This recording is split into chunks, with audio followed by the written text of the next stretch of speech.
He proposed on a Tuesday, not a romantic candlelit Tuesday, but an ordinary one. Right after I'd burned the chicken and was standing at the sink, scrubbing char off the cast iron pan my mother had given me. Daniel didn't get down on one knee. He just stood in the doorway of our tiny kitchen, holding a velvet box that looked it had been in his coat pocket for weeks, and said, "We should probably make this official. Right?"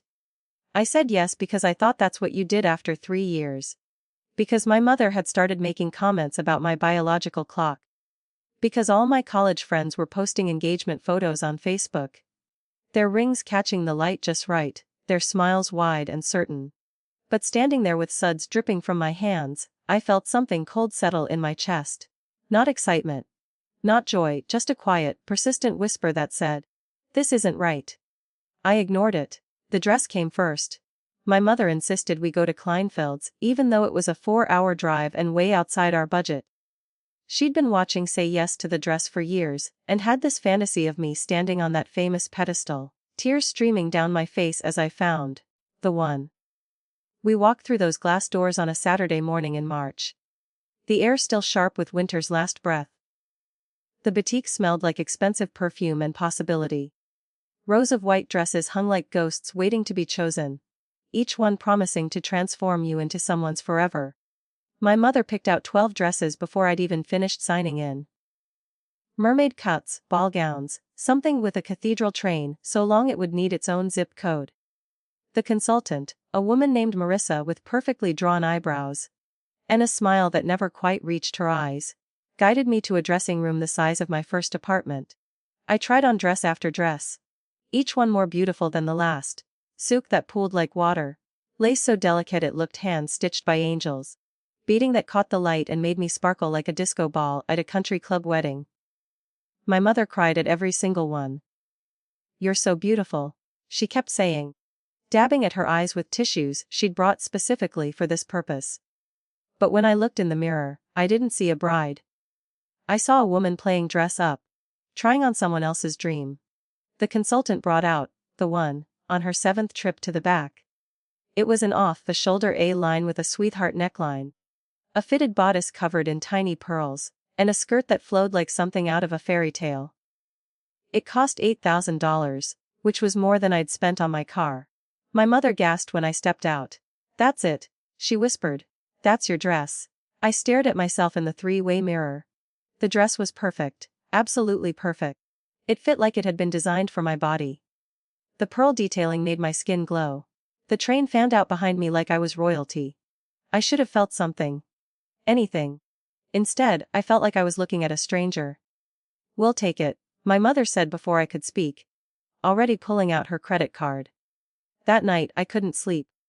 I lay in bed next to Daniel, listening to him snore softly, the sound familiar and comforting in a way that had nothing to do with passion. I thought about the dress hanging in my mother's guest room closet, wrapped in layers of protective tissue paper. I thought about the deposit we'd put down on the venue, the invitations I'd started designing, the Pinterest board with 2 hardy 7 pins titled, "Our Perfect Day." I thought about how none of it felt like mine. The wedding planning consumed the next 6 months like a wildfire. My mother took over most of it, which I let happen because it was easier than admitting I had no interest in choosing between ivory and eggshell napkins. She created spreadsheets coded by priority level. She scheduled tastings at 5 different caterers. She had opinions about fonts that I didn't even know existed. Daniel checked out early. He went to the things he had to, nodded when asked for input, and spent the rest of his time playing video games in the basement. "You and your mom have this under control," he'd say whenever I tried to involve him. "Just tell me where to show up." I should have been angry. Instead, I felt relieved. My best friend Sarah noticed first. We were sitting in her apartment on a Thursday night, drinking wine that was too cheap to be good but too effective to care. She'd just shown me her bridesmaid dress, a sage green number that actually looked beautiful. Not like the usual bridesmaid punishment. "You haven't smiled once tonight," she said suddenly. I looked up from my wine glass. "What? While talking about your wedding, you haven't smiled?" "Not once." I opened my mouth to argue, to defend, to explain. But nothing came out. Sarah set down her glass and took my hand. "Sweetie, you don't have to do this." Those 7 words cracked something open inside me. I started crying, not the pretty kind of crying, but the ugly, snotty, hiving kind that comes from somewhere deep and buried. Sarah held me while I sobbed into her shoulder, her hand rubbing circles on my back like my mother used to do when I was little and scared of thunderstorms. I bought the dress. I finally choked out. We sent the invitations. Everyone's expecting. Fuck what everyone's expecting, Sarah said, and I'd never loved her more. What do you want? What did I want? I wanted to feel something when Daniel kissed me besides comfortable. I wanted to wake up excited about my future instead of vaguely anxious. I wanted to be the kind of person who knew herself well enough to say no before it got to custom invitations and a non-refundable venue deposit. But more than anything, I wanted to stop living my life like I was reading from someone else's script. The next morning, I woke up with clarity that sometimes comes after crying yourself hollow. I looked at Daniel sleeping beside me, his mouth slightly open, his hair sticking up at odd angles. He was a good man, reliable. The type who'd never forget your birthday or leave his socks on the floor. He just wasn't my man. I waited until he'd had his coffee. Daniel wasn't a morning person, and I figured I owed him at least that much. We sat at the tiny kitchen table that wobbled unless you folded a napkin under one leg, drinking from the mismatched mugs we'd accumulated over 3 years of living together. "We need to talk," I said. He looked up from his phone, and I saw something flash across his face. Not surprise. Recognition, like he'd been waiting for this conversation too. "I can't marry you," I said. Simple, direct. The words I should have said in this exact kitchen 6 months ago. Daniel was quiet for a long moment. Then he set down his phone and reached across the table, taking my hand. "I know," he said softly. "You know. I've known for a while. I just didn't know how to say it." He gave me a sad smile. "We're really good at being comfortable together, aren't we?" I laughed and it came out half sob. "The best. But that's not enough, is it?"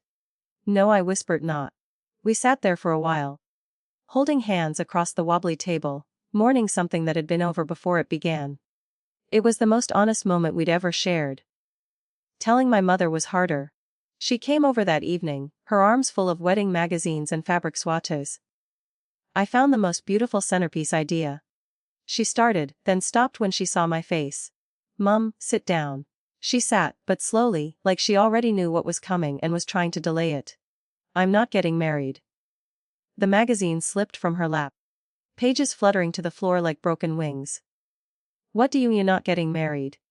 The wedding is in 3 months. The dress is already altered. The deposits are paid." "I know. So what, you just changed your mind, like it's a restaurant reservation?" Her voice was rising. That particular pitch that meant she was about to lose it. "Do you have any idea how much time I've put into this? How much money? What am I supposed to tell people? Tell them the truth. Tell them I realized I was making a mistake." "A mistake." She stood up, pacing the small living room. "Marriage isn't something you just walk away from because you got cold feet." "I'm not walking away from a marriage, Mom. I'm walking away from making the biggest mistake of my life." She stopped pacing and looked at me, really looked at me, for the first time in months. Whatever she saw there must have broken through, because her shoulders. "You're really sure?" "I've never been more sure of anything." She sat back down heavily. "What about the dress?" And just like that, I started laughing. Not because it was funny, but because of course that's what she'd focus on. The dress. The perfect, beautiful, $8,000 dress that I'd never wear. "I don't know, Mom. Maybe we can sell it. Or donate it. Or burn it in a ceremonial fire of liberation." She didn't laugh. She just stared at the fabric swatches scattered across the coffee table, tiny squares of possibility now rendered meaningless. "I'm sorry," I said quietly. "I know this isn't what you wanted." "What I wanted?" She looked up and her eyes were wet. "Honey, I wanted you to be happy. That's all I've ever wanted. Then let me do this. Let me choose myself." She was quiet for a long time. Then she nodded just once and reached for my hand. The fallout was messy. There were angry phone calls from Daniel's mother, who'd apparently already bought her mother of the groom dress. There were friends who took sides like we were getting divorced, instead of just not getting married. There were deposits lost and invitations that had to be recalled, and a venue coordinator who made me pay a cancellation fee. that would have funded a semester of college. And there was the dress. It hung in my closet for 2 weeks, still wrapped in its protective bag, a ghost of the future I'd almost had. Every time I walked past it, I felt a mixture of relief and guilt. That dress represented so much, not just money, but expectations and dreams and the weight of disappointing people I loved. Sarah came over one night with a bottle of wine and a crazy idea. "Let's trash it," she said. "What, the dress? Let's trash it. There's this whole thing now. Trash, the dress photo shoots. Women wear their wedding dresses and roll around in mud or jump in lakes or do whatever they want. It's supposed to be liberating." I looked at her like she'd lost her mind. "That's for women who actually got married. So, you paid for it, it's yours. Who says you have to preserve it in a box for a wedding that isn't happening? Destroy it. Make it mean something different." 3 glasses of wine later. It sounded like the best idea in the world. We drove to the beach at midnight, the dress carefully packed in my trunk. The ocean was rough that night. Waves crashing against the shore with a violence that felt appropriate. I changed in the car, Sarah holding up a towel for privacy, even though there wasn't another soul around. The dress felt different this time. Not like a costume, but like armor I was about to shed. I walked to the water's edge, the hem of the dress already getting soaked and heavy. The ocean spray hit my face, cold and sharp and real. Behind me, Sarah started playing "I Will Survive" from her phone, because of course she did. I waded in. The waves hit me immediately, salt water soaking into the expensive silk, the delicate pearls, the fairy tale dream that had never been mine. I dove under, letting the ocean swallow me whole, then burst back up laughing. The dress was ruined. Absolutely, completely, perfectly ruined. And I had never felt more free. Sarah was cheering from the shore, taking pictures on her phone. Probably terrible ones, but I didn't care. I floated on my back, the dress billowing around me like a jellyfish, and looked up at the stars. This, I thought. This is what choosing yourself feels like. The months after were strange. I moved out of the apartment I'd shared with Daniel, and into a studio that was barely bigger than the dressing room at Kleinfeld's. I ate cereal for dinner more nights than I should admit. I cried at random times, not because I missed Daniel, but because I was grieving the version of myself who'd almost settled for comfortable. I also started painting again. I'd given it up in college, convinced it wasn't practical, that I needed to focus on something that would lead to a real job. But in that tiny studio with terrible lighting and neighbors who fought loudly at 2 a.m., I set up an easel in the corner and started creating. At first, I painted the dress. Over and over, in different colors, different states of destruction. The dress on fire. The dress underwater. The dress transforming into birds flying away. It was therapy without the capé. Then I started painting other things. The ocean at midnight. My mother's hands folding fabric swatches. Sarah's face mid-laugh. Daniel sleeping peaceful in a painting titled, "Good Man, Wrong Woman." I had my first show 8 months later at a tiny gallery in Brooklyn that smelled like coffee and ambition. 17 people came, mostly friends. But 3 of them were strangers who'd wandered in from the street. A woman with silver hair bought the drowning dress for $200, my first real sale. "This speaks to me," she said, studying the painting. "I almost made the same mistake once." "What stopped you?" I asked. She smiled. I listened to the voice that said I deserved more than almost right. That night, I went home to my tiny studio and looked around at my life. The easel covered in paint splatters. The second-hand furniture that didn't match. The dress photos taped to my wall, a reminder of the best decision I'd ever made. It wasn't the life I'd planned, it was better. Because I'd chosen it a year to the day after I was supposed to get married. Sarah threw me in. I didn't get married. Party. We wore white dresses we bought from Goodwill for $10 each. Ate wedding cake from the grocery store. And made toast to dodging bullets and trusting your gut. To bad decisions we didn't make. Sarah said, raising her glass. To comfortable not being enough. I added, to $8,000 life lessons. My mother chimed in, and everyone laughed, even me. That night, my mother pulled me aside. "I'm proud of you," she said quietly. "For what? Wasting your money. Disappointing everyone. For being brave enough to disappoint people instead of yourself." She squeezed my hand. "That takes more courage than walking down an aisle ever could." I'm 32 now. I live in a slightly bigger apartment with slightly better lighting. I paint for a living, which sometimes means I'm broke but always means I'm happy. I date occasionally. But I'm not in a hurry. I've learned that being alone is different from being lonely. And that knowing yourself is better than being with someone who doesn't. The dress is gone. We donated it to a charity that gives wedding dresses to military brides. I like to think some young woman wore it and felt beautiful. That it got the happy ending it deserved, even if it wasn't with me. Sometimes people ask if I regret it. The broken engagement, the lost deposits, the disappointed family members. The answer is always the same. Not for a single second. Because that dress I never wore taught me the most important lesson of my life. The only person you have to say yes to is yourself. Everything else is just details. If this story touched you, maybe there's a decision you've been putting off. A conversation you know you need to have. A version of yourself you've been too scared to choose. Whatever it is, I promise you this. The fear of disappointing others will never hurt as much as the regret of disappointing yourself. The wedding dress I never wore saved my life. Not by being perfect, but by showing me what perfect wasn't.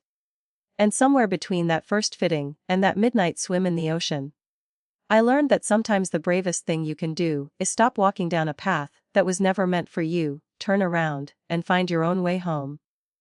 That's my story. The wedding that never happened. The dress that drowned. The life I chose instead of the one I almost accepted. And honey, I wouldn't change a single thread of it. The funny thing about almost mistakes is how they echo. 3 years after the non-wedding, I ran into Daniel at a coffee shop in Manhattan. He was with someone. A petite brunette with an easy laugh and her hand resting comfortably on his arm. The kind of casual intimacy that only comes from actual compatibility. We made awkward eye contact across the cafe. For a second, I thought about pretending I hadn't seen him, but that felt cowardly. So I walked over. "Hey," I said. He replied, and we both laughed at how weird this was. He introduced me to Maya, his fiancée. She had kind eyes and a handshake that was firm without being aggressive. She was a veterinarian, which somehow made perfect sense. Daniel had always wanted a dog. "I've heard a lot about you," Maya said, and I tensed, waiting for judgment. "Good things. I hope. The best things." She smiled genuinely. "He says you taught him what he actually wanted." Daniel had the grace to look embarrassed. "That's not exactly how I put it." "Close enough," Maya teased, squeezing his hand. We talked for maybe 10 minutes. Surface stuff, nothing deep. They were getting married in the fall, small ceremony, just family. He'd taken a new job in tech that he actually enjoyed. She just opened her own practice. They looked happy, really truly happy. Not comfortable. Not settled. Happy. When I left, I felt lighter. Like I'd been carrying this tiny guilt, this what if, and seeing them together had dissolved it completely. We'd both found our right paths. They just weren't the same path. That same week, my phone rang with a Chicago area code I didn't recognize. "Is this the artist who did the Drowning Dresses series?" A woman's voiced. Yes. "My name is Rebecca Chen. I'm a curator at the Museum of Contemporary Art. I saw your work at the Brooklyn show last year. We're doing an exhibition on modern femininity and I'd like to include 3 of your pieces." I had to sit down. The exhibition opened 6 months later. My paintings hung in an actual museum, with little plaques next to them explaining the work. I stood in that gallery on opening night, wearing a dress I'd painted small flowers on, because I couldn't afford something fancy, and watched strangers connect with my art. A teenage girl stood in front of the drowning dress. For almost 20 minutes, I finally walked over. "You okay?" I asked gently. She startled. Then recognized me from the artist photo. "You painted this?" "I did. It's about a wedding that didn't happen, right?" Her voice was soft, uncertain. "That's part of it. But it's really about choosing yourself when everyone else has a different plan for you." She was quiet for a moment. Then, "I'm supposed to go to Yale. My parents already put down the deposit. But I want to go to art school." "What's stopping you?" "Everyone's so proud. My mom has a Yale sticker on her car already. My dad tells everyone his daughter's going to be a lawyer." She looked at me with eyes too old for her face. "How do you disappoint people you love?" I thought about my mother. About the wedding magazines scattered across the floor. About Daniel and the dress and every person who'd had an opinion about my life.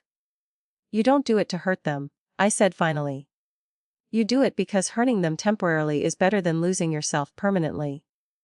And the people who really love you, they'll get over being disappointed. But you'll never get over not being yourself. She nodded slowly, still staring at the painting. Did they get over it? My mom's my biggest fan now.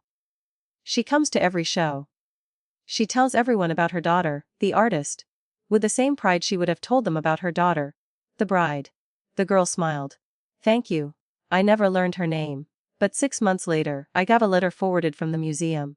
Inside was a photo of her standing in front of a Rhode Island School of Design banner, paint already under her fingernails. The note just said, I chose myself. Thank you for showing me how. I pinned it to my studio wall, right next to the photo Sarah took of me in the ocean, laughing in my ruined dress. These days, I teach workshops at the community center. Painting Your Truth, I call it. Women come, ranging from college age to retirement, all carrying some version of the same weight. The life they're living versus the one they want. The person they're supposed to be versus who they actually are. We don't always paint. Sometimes we just talk. We share stories of almost marriages and dream jobs we didn't pursue and versions of ourselves we buried to make other people comfortable. Last month, a woman named Patricia came. She was 63, married for 40 years, and had just filed for divorce. Everyone thinks I'm crazy, she told the group. 40 years and I'm walking away. But I woke up one morning and realized I'd spent my entire adult life making him comfortable. What made you myself small? What made you finally decide? Someone asked. Patricia pulled out her phone and showed us a photo. It was her standing on a mountain summit, arms spread wide, face tilted toward the sun. She looked radiant. I went hiking by myself for the first time in my life. My husband always said it was too dangerous, too strenuous, not worth it. But I went anyway. And when I got to the top and looked out at the world, I realized I'd been climbing the wrong mountains my whole life. She looked around the circle. I know 63 sounds old to start over. But I did the math. If I live to 85, that's 22 more years. That's longer than I was single the first time. That's another whole lifetime. We all just sat there, absorbing that. Sometimes I wonder what would have happened if I'd gone through with it. If I'd walked down that aisle in the $8,000 dress, smiled for the photos, cut the cake, and settled into a comfortable life, with a good man who wasn't right for me. I imagine parallel universe me. Still married to Daniel. Maybe a kid or two. A house in the suburbs that's bigger than my current apartment. A life that looks perfect from the outside. But I know that version of me doesn't paint. She gave that up as impractical. That version probably doesn't even remember she wanted to be an artist. She's too busy organizing playdates and meal planning, and making sure everyone else is happy, and she's probably fine, comfortable, content even, but she's not free. I'll take my tiny apartment and my paint-stained hands and my life that doesn't look like anyone else's version of success. Because it's mine. Every messy, uncertain, beautiful piece of it is mine. My phone buzzes. It's Sarah sending me a photo of a wedding invitation. Our college roommate's getting married, 4th one this year. You going? She texts, only if I can wear the Goodwill dress. I reply, deal, I'll bring the cheap wine. This is what choosing yourself looks like. Not perfect. Not always easy, but authentic, real yours. The dress is gone, but the lesson remains. Sometimes the bravest thing you can do is stop performing someone else's version of your life and start living your own.